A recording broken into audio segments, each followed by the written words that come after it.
ভাই কেমন আছেন আপনি? ভালো আছি ভাই এই যে বাঁশি কেউ কি কিনে? বাঁশি কিনলে কিনুক না কিনলে নাই, বাঁশির সুর শুনে ঘর থেকে পালিয়ে আসে মানুষ, আইসে শুনতে আসে। ঘর থেকে পালিয়ে আসে? হ্যাঁ, কারা আসে ভাই পালিয়ে? কত মেয়ের আসে, কত মহিলার আসে, আইসে শুনে টাকা পয়সা দেয়। মানে শুধু বাঁশির সুর শুনে পালিয়ে এসে বাঁশির সুর শুনতে আসে, হ্যাঁ, নাকি আবার আপনার সাথেও পিছে পিছে যাইতে চায়? আমার পিছে পিছেও যাইতে চায়, আমার তো নেওয়ার জায়গা নেই। নেওয়ার জায়গা নাই? না। কেন রে ভাই নেওয়ার জায়গা নাই কেন? না, রাখার জায়গা নাই বলে তো নেই না। হ্যাঁ, রাখার জায়গা নাই বলে নেই না। রাখার জায়গা নাই? না। মেয়ে মানুষ রাখার জায়গা নাই, এটা কোনো কথা বললেন? হ্যাঁ ভাই, সব সব মেয়ে মানুষ কি রাখা যায়? অনেকজন আসে, অনেকজন কি রাখা যায় ঘরে নিয়ে? এদিকে আসেন আপনি। আপনি এখানে কেন? একটু কাছে আসেন। বাঁশির সুর শুনে আসছে। বাঁশির সুর শুনে? বাঁশির সুর শুনে চলে আসছেন, কারণটা কি? বাঁশির সুর শুনতে ভালো লাগে। ভালো লাগে? তা এখন কি তাহলে ওনার সাথে চলে যাবেন? না, যাব না। যাবেন না, শুধু সুর শুনে চলে আসছেন? জি। আচ্ছা, আপনার সাথে আমরা কথা বলবো, আগে ওনার একটু বাঁশির সুরটা শুনি, তারপরে হলো বাকি কথা হবে। ও পাশে যান। ভাই আপনার একটা সুন্দর একটা বাঁশির সুরটা, মানে যে সুরের কারণে ও আপনার কাছে চলে আসলো, সেই জিনিসটা একটু জানা যায়। ও পাশে বাজাবো।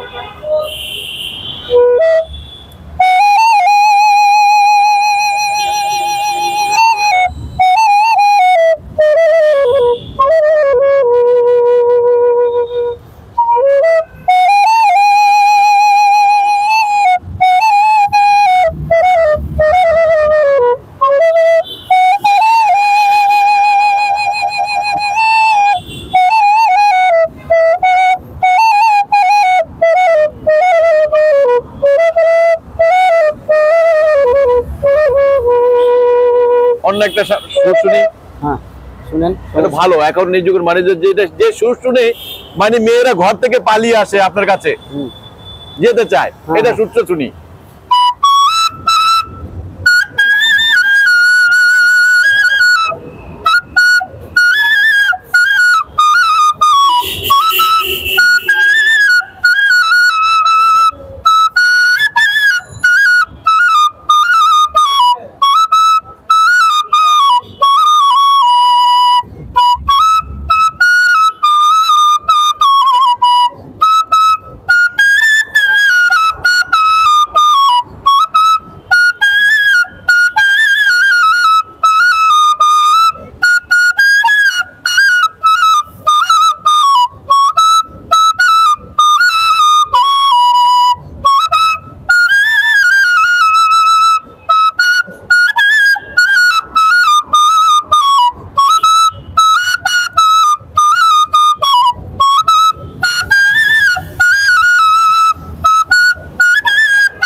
আচ্ছা, যে মেয়ে মানুষগুলো যখন আপনার কাছে পালিয়ে চলে আসে আর যেতে চায় না, তখন আপনি কি করেন? আমি তখন বলি যে রাখার জায়গা নাই, আমি নিব কোথায়? মানে মেয়ে মানুষ আপনার রাখার জায়গা নাই? না। কারণ ঘরে কি বউ আছে নাকি? ঘরে বউ না থাকলেও নেওয়া যাবে না, রাখা যাবে না, রাখার জায়গা নাই। ঢাকার শহর তো থাকি ভাড়া, ভাড়া থাকেন এই জন্য। যদি আপনাকে নিয়ে যেতে চায়? আমাকে নিয়ে যেতে চাইলে আমার ফ্যামিলি আছে, আম্মু আব্বু আছে, আমি ওদেরকে কই ফেলাবো? ঘরে কি আসলে বউ নাই? না। বউ নাই? না। এই কথা শুনলে তো এখন যাদেরকে বলবেন যে ভাই আমার বউ আছে, এই বিষয়টা সবকিছু সবাই জেনে গেল যে বাঁশিওয়ালার বউ নাই, তাহলে আর কোনো সমস্যা নাই, তাহলে তার সাথে যাওয়া যাবে। আমি অনেক মেয়েদের বলি যে আমার ওয়াইফ আছে, ম্যাডাম আছে ঘরে, আমি বলি নাই, সত্য বলতে নাই। নাই? তারপর আপনি বলেন না আছে, কারণটা কি? আছে কেন বলেন? আমি বলি যে যদি আমার কোনো একটা অঘটন ঘটে যায়, অথবা পিছেতে জায়গা, একটা বড় লোকের মেয়ে যদি যায়, পরে তো আমার পিছে দিয়ে অবস্থা খারাপ হয়ে যাবে। মানে বাঁশিওয়ালার পিছনে যদি বড় লোকের মেয়ে চলে আসে, তাহলে বাঁশিওয়ালা যদি মামলা টামলা করে, পরে তো আমি ফাঁসে যাবো। মামলা করে? হ্যাঁ। কিন্তু এ তো মামলা করবে না। আপনি মামলা করবেন? করবে না বলে? ওই না করলে নাই, ওই তো রাস্তায় থাকে, ওই কি করবে। মানে রাস্তায় থাকে এমন কোন মানুষ সুর শুনে আপনার কাছে আসে, নাকি শুধু বড় লোকই আসে? অনেক মানুষই আসে। অনেক মানুষ আসে। হ্যাঁ, অনেক মানুষ। কি নাম হয় আপনার? আমার নাম মোহাম্মদ আব্দুল হালিম।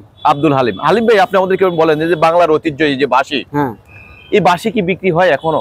এখন বাঁশি বিক্রি হয় না।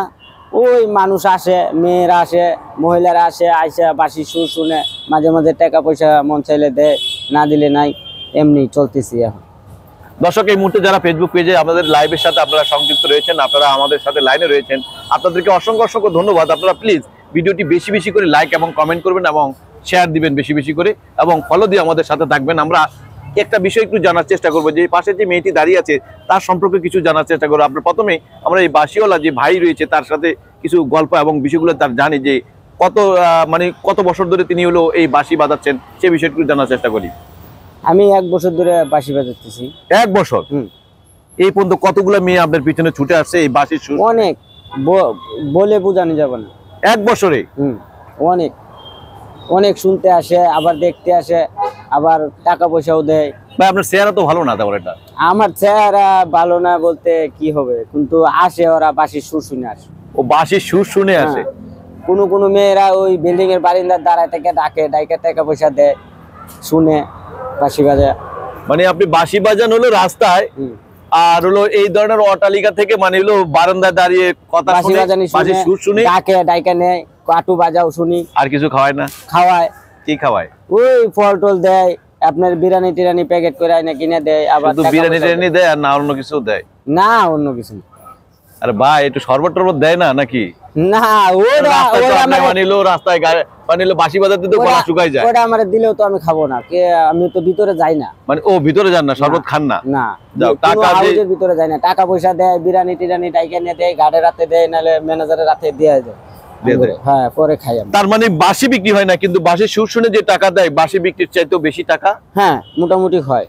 চলে? সংসার চলে? হ্যাঁ, সংসার চলে। হ্যাঁ চলে বলতে একটু খুব কম অবস্থায় চলতেছে আর কি। এখন নাই, আগের অবস্থাটা এখন নাই। আগের মতো দেয় না কেউ টাকা পয়সা।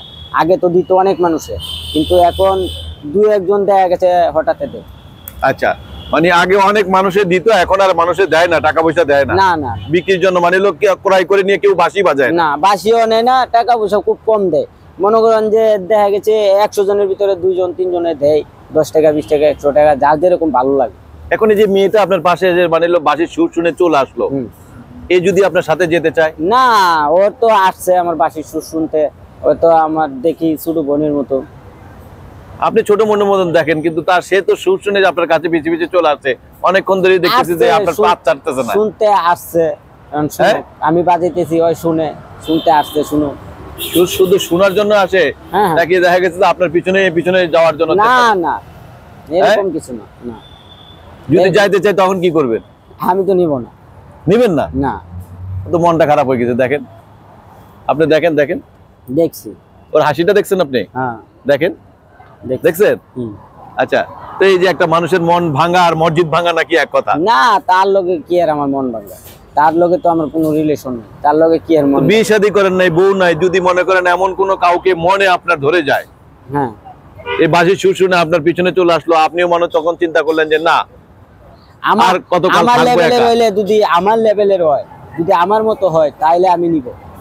আমার লেভেলে কি ধরনের?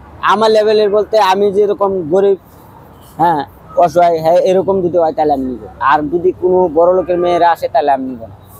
কেলে পিছে ঠেলা আছে, পিছে দিয়া ঠেলা আছে। কি যদি ওর বাপ মাই যদি আমার নামে মামলা করে দেয় যে আমার মাইয়া নিয়ে পালায় গেছে, আমার বাসা থেকে টাকা পয়সা সোনা গয়না নিয়ে পালায় গেছে, পরে আমি কি করবো? মেয়ে যদি রাজি থাকে তো সমস্যা কোথায়? না, মেয়ে রাজি থাকলেও ঝামেলা আছে, অনেক ঝামেলা। কি ঝামেলা ভাই? কিছু মেয়েরা দেখা গেছে অল্প বয়স, আইডি কার্ড হয় নাই, তো তার নিয়ে আমার কোনো লাভ হবে না। তাহলে কি যাদের আইডি কার্ড আছে যেগুলো নিলে লাভ আছে? ও বড় লোকের মেয়ে আমি পছন্দই করি। কারণ নাকি বড় লোকের প্রতি খেপাকে আপনি? ওরা ওই সুখ বিলাসিতা করে, ওই যে আপনার বড় বড় হোটেলে গিয়া, এর জন্য বুঝি নাই। বড় বড় হোটেলে গিয়া ওরা সুখ বিলাসিতা করে, আপনার রাত কাটায় বড় বড় হোটেলে, ওদেরকে আমি নিব না। ভাই, সবাই তো আর এক না ভাই, এভাবে তো কথা বলা ঠিক না। ভালো খারাপ তো সব জায়গায় আছে, হ্যাঁ, গরিব বড় লোক সবাই ভালো খারাপ আছে, কিন্তু আমি তো বড় লোক পছন্দ করি না। তো কেমন বউ চান আপনি ভাই? আমার মতো আমি যেরকম বাবা মায়ের ছেলে মেয়ে এরকম হইতো, তাইলে আমি নিব।